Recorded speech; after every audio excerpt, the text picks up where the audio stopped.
அங்கம் காட்டும் கரை நானம்மா.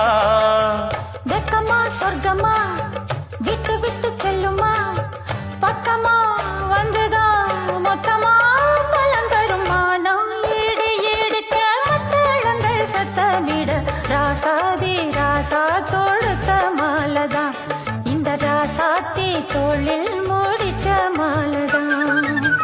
நினைச்சது பழிச்சதையா, எனக்கு அது கிடைச்சதையா, என்னையா சொல்லையா கண்ணம்மா கைய தொட்டு. மானம் இடி இடிக்க மத்தளங்கள் சத்தமிட, ராசாதி ராசா தொடுத்த மாலதான், இந்த ராசாத்தி தோளில் மூடிச்ச